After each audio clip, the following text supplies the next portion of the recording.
इधर काटे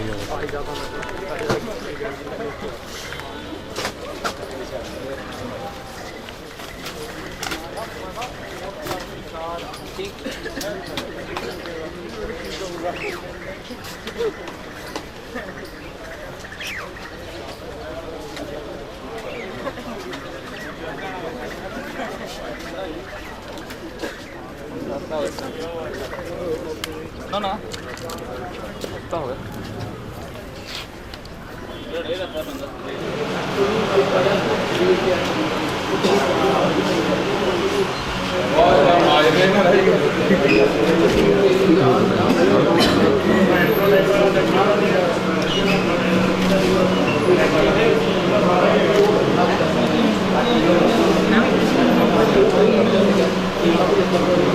इधर दिया रहा है।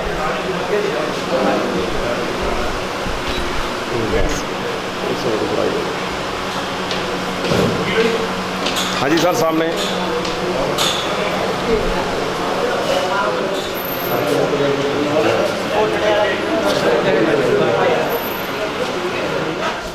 इसनूं दस्सण दा मतलब यही है भी कई लोग कहते हैं जी PDF ने आपदा दुध चुका सकता है और ट्रीटमेंट दे विच किहड़ियां गल्लां दा असीं ध्यान रखना है। मैं बेनती करूँगा डॉक्टर साहब नूं कि वो अपना लैक्चर स्टार्ट करनगे। डॉक्टर अशोक होरा जी।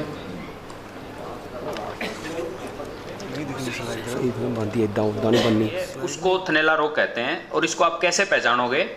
किसी भी तरह से उसके अंदर कोई परिवर्तन आ रहा है, कोई चेंज आ रहा है, दूध के अंदर कोई परिवर्तन आ रहा है, छेछड़े आ रहे हैं, खून आ रहा है, उसके टेस्ट में फ़र्क आ रहा है, उसकी जो मिल्क कंपोजिशन है उसके अंदर परिवर्तन हो रहा है, या उसके ऊपर जो लेवटी के ऊपर कोई गांठ बन रही है, थन के अंदर कोई गांठ बन रही है, ये सारे के सारे लक्षण जो हैं थनैला रोग के हैं। आप सबसे जो ये मैस्टाइटिस है, लगभग एक अच्छे वेल मैनेज फार्म पे हो सकता है 10% तक भी कम हो, लेकिन ऑन एन एवरेज 1/3 पशु जो दुधारू पशु हैं इससे किसी न किसी तरह से संक्रमित रहते हैं। अब इसमें 2 फॉर्म होती हैं, एक तो जिसको आप लक्षण से दूर से ही देख लो, और एक होता है बिना लक्षण के। जो आपको आर्थिक हानि होती है सबसे ज़्यादा, लक्षण वालों को तो आप देख के इलाज करवा लेते हो, लेकिन जिनको आप अपनी आंखों से नहीं देख सकते, जिनको आप महसूस नहीं कर सकते कि ये थनैला रोग है या कोई और है, या किस वजह से दूध कम हो रहा है, तो ऐसे भी आप लोगों के साथ हुआ होगा कि दूध कम हो गया और आपको कारण नहीं पता चला होगा। तो ये थनैला रोग का सब लक्षण रहित और लक्षण वाला, ये दोनों ही थनैला रोग की फॉर्म है। आपके पहले तो मुझे ध्यान है PDFA सोमैटिक सेल काउंट करवाती थी, अभी भी करवाती है क्या? अच्छा, तो आपका जो हर्ड का यानी आपके पास जितनी गाय हैं उनका औसतन सोमैटिक सेल काउंट कितना रहता है, और अलग अलग गाय का जो इंडिविजुअल काऊ है उसका कितना रहता है, ये आपके जो हाई उच्च उत्पादकता वाली जो गाय हैं उनकी मॉनिटरिंग के लिए बहुत ही ज़रूरी है।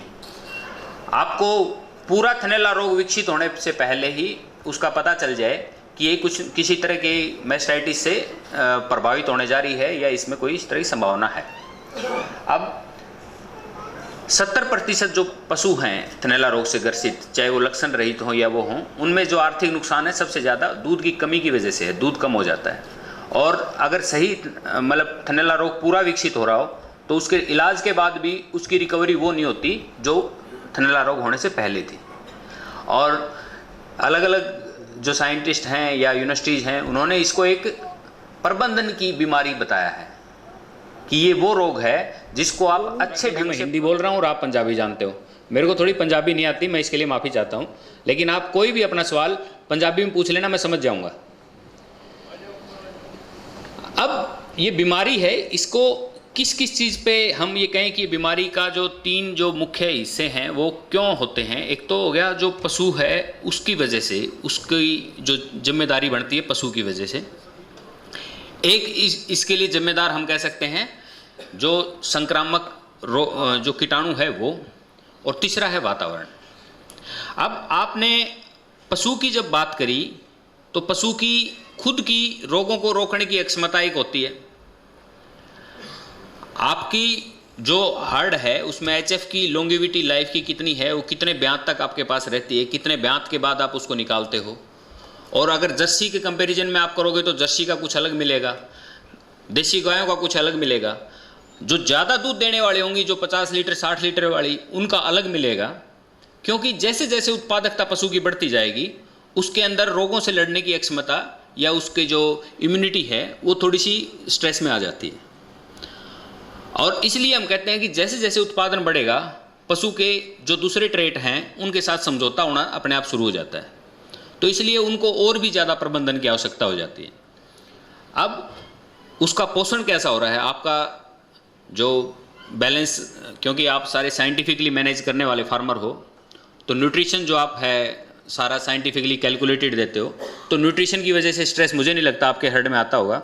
लेकिन फिर भी अगर किसी भी पशु का किसी भी स्टेज के अंदर न्यूट्रिशनल स्ट्रेस है या कोई बीमारी आ गई, मुंह खुर रोग आ गया, आप कहोगे मुंह खुर रोग, मुंह और खुर का रोग और थनों से क्या संबंध है?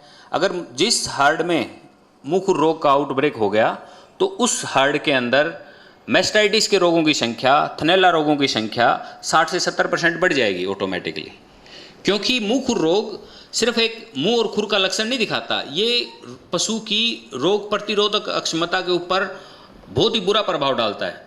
और जितने भी मौका परस्त इन्फेक्शन है, संक्रमण हैं, वो एकदम से अपना अपना काम शुरू कर देंगे, चाहे उसमें थनैला रोग हो, चाहे उसमें सर्रा हो, चाहे उसमें आपका गलघोटू हो, ये सारे के सारे नॉर्मल उपस्थित होते हैं ये बैक्टीरिया, और जैसे ही वायरस ने किसी ने अटैक किया ये ऊपर आके ने मजमा लगा देंगे।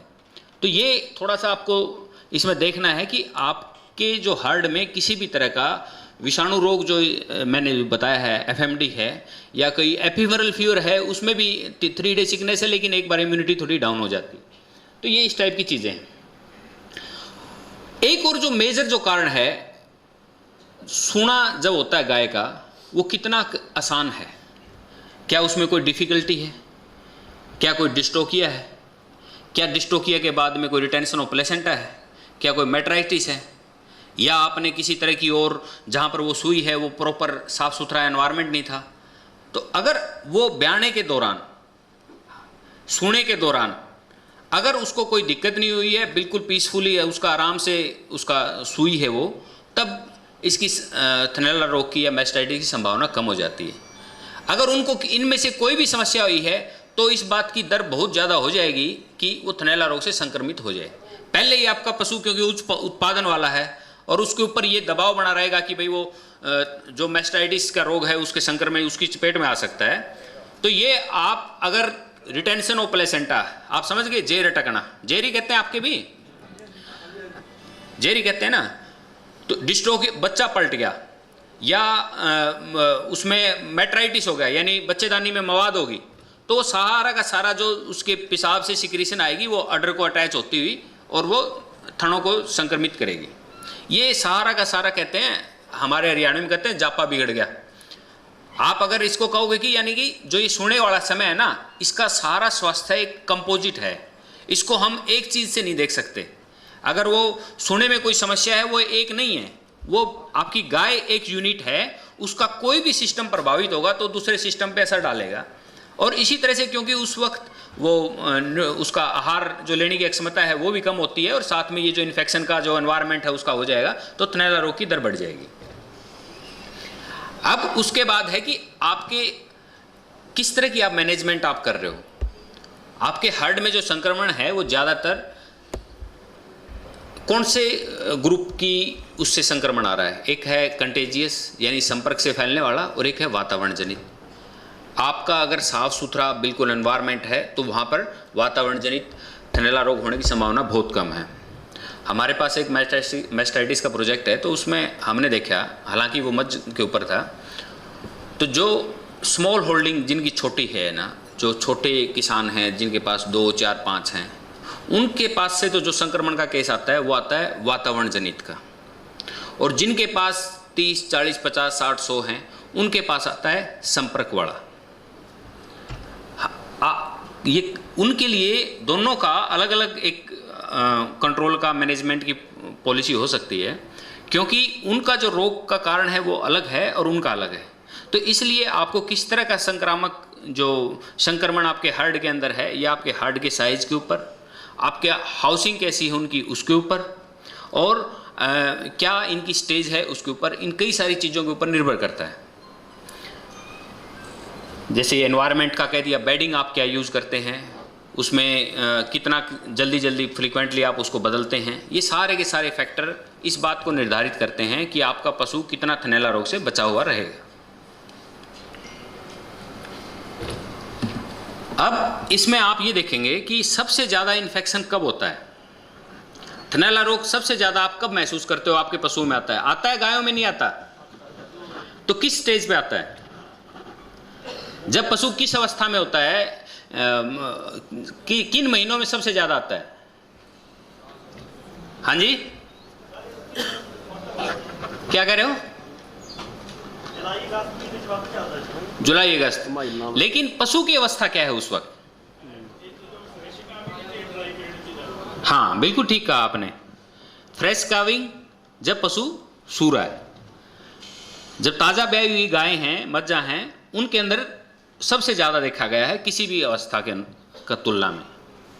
और उसके बाद जब वो ड्राई होने वाली है, दूसरी वो पोजीशन है। इसीलिए ये तो देखो, एक तो काविंग हो गया और एक ड्राई पीरियड। लेकिन इसके अंदर ये ड्राई ऑफ पीरियड और फिर उसके बाद काविंग का पीरियड, इसके अंदर ये जो स्टेज है ना, ससेप्टिबिलिटी सबसे ज़्यादा ड्राई के टाइम पे है। ड्राई के टाइम पे क्यों है उसकी? एक उसका जो हम दूध छोड़ते हैं उसके अंदर दूध रहता है, तो दूध बैक्टीरिया की ग्रोथ के लिए सबसे ज़्यादा उसका एनवायरनमेंट देता है। दूसरा, उसको बार बार हम निकालते नहीं हैं तो फ्लश आउट नहीं होता। तीसरा, जो उस वक्त उसकी जो इम्यूनिटी का स्टेटस है वो चेंज हो रहा होता है, एडवांस प्रेगनेंसी की तरफ होता है। ये सारे के सारे। और चौथा क्या है कि जब ड्राई होने वाले पशु है, हम उनकी तरफ ध्यान देना कम कर देते हैं। अगर वो मैस्टाइटिस से कम दूध दे रहा है तो हम उसको ये नहीं लगाएंगे मैस्टाइटिस की वजह से कम दे रहा है, हमें ये लगेगा ये टलने वाला है, इसलिए इग्नोरेंस की वजह से। तो ये कई सारे जो पहलू हैं ये हमको कॉम्प्लिकेट कर देते हैं। और इसमें एक और इम्पोर्टेंट बात है, ये जो ड्राई पीरियड है ना, ये सबसे इम्पोर्टेंट है आपके जो पशुओं का जो झुंड है उसका सोमैटिक सेल काउंट कम करने के लिए। क्योंकि जितने सब क्लिनिकल मैस्टाइटिस हैं, या जैसे आप कह रहे हैं कि ये दोनों स्टेज हैं, तो जो फ्रेशली ताज़ा ब्याई हुई गायें हैं उनमें जो संक्रमण आएगा वो इस स्टेज का भी कैरी होके ना जाता है। कुछ तो होती है नए संक्रमण, जो कि ब्याने से 10-15 दिन पहले से लेके ना और 1 महीने तक का जो 1.5 महीने का पीरियड है ट्रांजिशन फेज का, उसमें होता है नया संक्रमण, उसमें आता है। तो उसके अंदर से कुछ, उसके अलावा कुछ संक्रमण ऐसे होते हैं जो पिछली ब्यात के भी हों, यानी पिछली बार जब वो दूध में थी, ड्राई के टाइम पे इन्फेक्शन था, वही कैरी हो गया। हाँ जी, बोलिए। आपने बिल्कुल ठीक कहा, लेकिन ये हर केस में नहीं होता। जैसे आपके लिए सबसे ज़्यादा ज़रूरी क्या है, आपके पशु का आपको पता होना चाहिए उसका स्वास्थ्य का स्टेटस क्या है। जैसे उसका सोमैटिक सेल काउंट जो SSC बोलते हैं वो क्या है। दूसरा सबसे ज़्यादा जो ज़रूरी चीज़ है, आपके पशुओं में कौन से बैक्टीरिया थनैला रोग मतलब काज करते हैं। हर एक बैक्टीरिया का एक स्पेसिफिक मैनेजमेंट का तरीका है। जिस तरह कह रहे हैं सिंह साहब कि ड्राई पीरियड थेरेपी अगर आप दोगे तो वो काबू आ जाएगा, हर ड्राई पीरियड थेरेपी के अंदर वो काबू नहीं होगा। जैसे अगर वो स्ट्रेप्टोकोकस की इन्फेक्शन है तो चांसेस है उसकी सफलता के 90% के आसपास। अगर वो ई कोलाई है या स्टेफाइलोकोकस है तो उसकी दर कम है। आपको ये जरूर पता होना चाहिए, अगर स्यूडोमोनास है तो बहुत ही डिफिकल्ट है। हम लोग क्या करते हैं, लैब में जाते हैं सेंसिटिविटी रिपोर्ट लेके और अपने उसमें हम कभी भी ये नहीं देखते उसने ऊपर ये लिखा हुआ है बैक्टीरिया कौन सा है। आप अगर अपने पशुधन का रिकॉर्ड मेंटेन करते हो सारा का सारा, तो एक मैस्टाइटिस को मैनेज करने का एक अलग ही रिकॉर्ड आप उसको एक अलग रखो। आपका ऑब्जेक्टिव ये होना चाहिए आपके हार्ड में किस पशु को क्या क्या बैक्टीरिया का संक्रमण है और उसके लिए आपको क्या स्ट्रेटजी बनानी है। जो इन्फेक्शन, जो संक्रमण ट्रीट करने में डिफिकल्ट हो, उन पशुओं को भी आप अलग रख सकते हो। अगर सूडोमोनास की इन्फेक्शन है तो आप उस गाय को जितना जल्दी हो आप अपने उसमें जो हाई यील्डर एनिमल है उनसे दूर रखें और उसके तो बेच दें, क्योंकि वो डिफिकल्ट है। स्टेफाइलोकोकस है, स्टेफाइलोकोकस ठीक उसके ऊपर एंटीबायोटिक बहुत अच्छे काम करती हैं, लेकिन उसका जब तक पूरा ट्रीटमेंट नहीं होगा तब तक वो काबू नहीं आएगा। इसी टाइप से जो सोमैटिक सेल काउंट आपका जो वो रखते हैं, हाई रखते हैं, ये आपने ड्राई पीरियड थेरेपी पे दे दिया है तो उससे संभावना है कि अगली बार वो आपका सोमैटिक सेल काउंट सुधर जाएगा। लेकिन फिर एक बात आती है न्यू इन्फेक्शन की। ब्याने से सूने से 15-20 दिन पहले जो स्टेज आती है, क्योंकि जो टीट सील लगा होता है वो लिक्विडिफिकेशन उसकी हो जाती है और संक्रमण फिर ऊपर चलने की कोशिश करता है। अगर आपने उस वक्त, हम क्या करते हैं, जो दूध वाली गाय हैं उनकी तो साफ सफाई, उनका न्यूट्रिशन पूरा ध्यान रखते हैं, क्योंकि अगर उनमें न्यूट्रिशन में कहीं ऊपर नीचे हो गया तो शाम को दूध की रिपोर्ट बता देगी कि आज कहीं खाने में या दाने में कमी रही है। लेकिन जो ड्राई गाय हैं उनका हम इग्नोर कर देते हैं, क्योंकि उनकी रिपोर्ट हमारे पास डेली नहीं आती।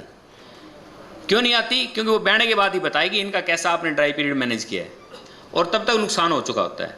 आपको उनका न्यूट्रिशन, साथ ही साथ उनकी सफाई, वो कितने साफ एनवायरनमेंट में आप उनको रखते हो, और उनकी सफाई तो बल्कि दूध वालियों से भी ज़्यादा ज़रूरी है, क्योंकि अगर उनकी टीट में इन्फेक्शन एंटर कर गया तो डेली जिस तरह साफ़ होते हैं वो उसके फ्लशिंग होती है वो नहीं होगी, और वो अंदर पूरा ख़त्म कर देगा।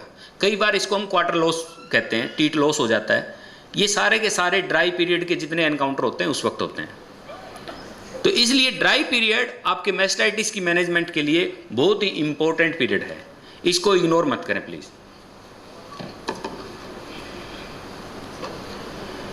ये आप रिकग्नाइज कर सकते हो, जो क्लिनिकल मैस्टाइटिस है दूर से ही आप पहचान लेते हो, और गायों में तो एकदम अडर का हो जाता है। लेकिन मैं एक और गाय के अंदर एक बात और करना चाहूँगा।